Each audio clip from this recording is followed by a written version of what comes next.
Hey, bud. I know he's kind of off screen, isn't he, here? There we go. Hey guys, it's Kenny with the Long Run with Kenny, and this is Riggs, and I've got Gabby the Goose back here, kind of a full house on my porch. Just wanted to give you a quick update on where I am, and then also I wanted to spend some time going over a tutorial on a tool called MapMyRun.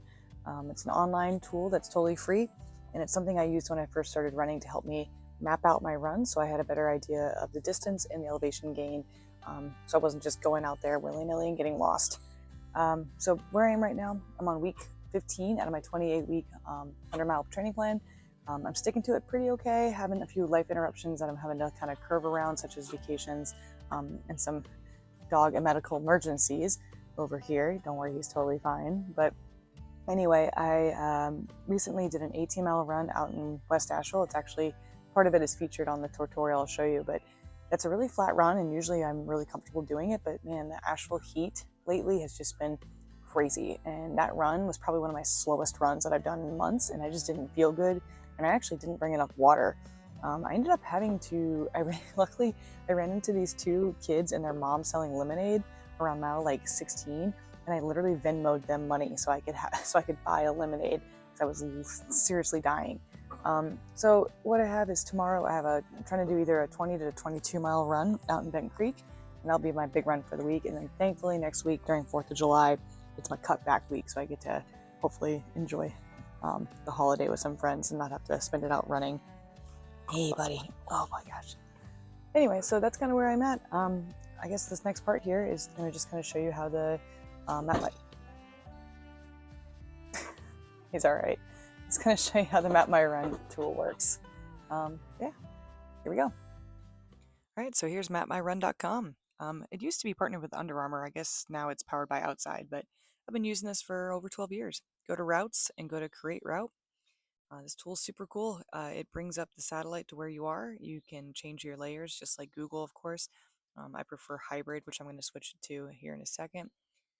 And yeah, it has a great overview of all your roads. I've been using this tool before I had a GPS watch. You know, over a decade ago, GPS watches were pretty pricey, and so I literally would use this tool, make the route, plan it, and then I would write the left by right street instructions on my hand like a crazy person, or bring a piece of paper with me.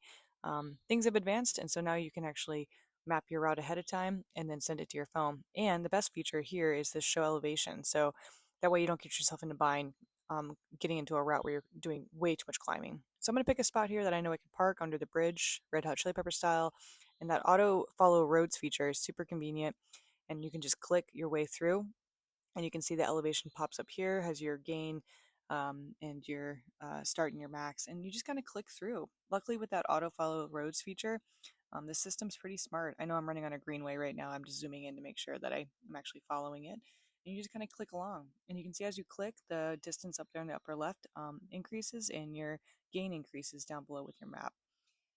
So again, if you just keep on going around, I already know this route just from doing it multiple times, but if you make a mistake here, whoopsies, I accidentally went over to this road, you just click undo. It's super easy to fix.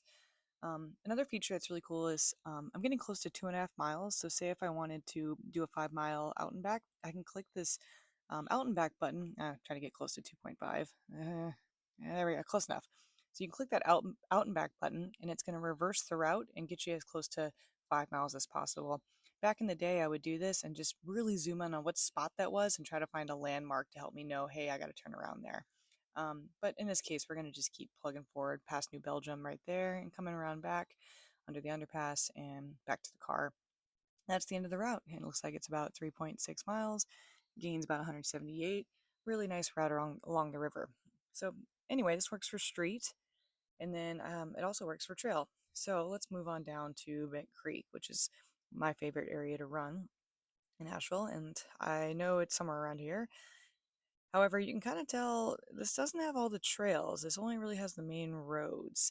So what we're going to do is we're going to switch the terrain to a different layer called open.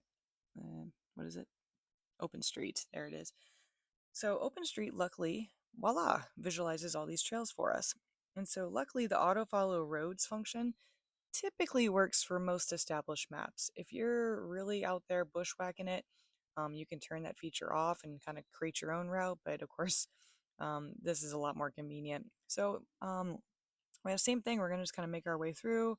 I'm just kind of plotting, trying to maybe aim for maybe a 10 miler, something like that. I'm pretty familiar with these routes, so I'm kind of just clicking along areas that I'm from that I know are going to be convenient to run through. But even if I wasn't, this is a great way to explore new options and kind of see what that elevation is going to look like.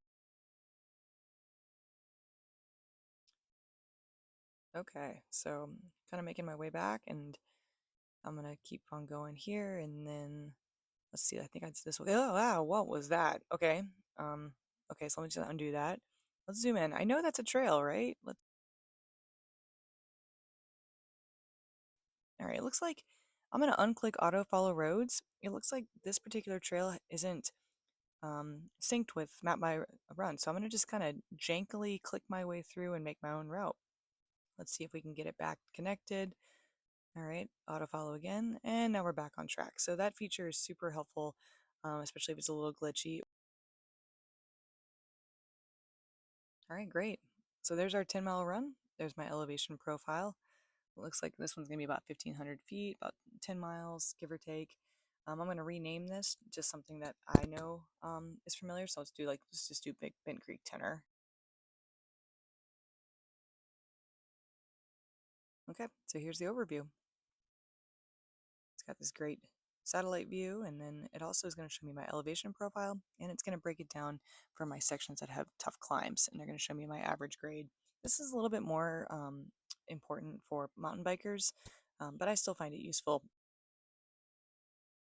Then we're going to download this route, and this is what's really cool.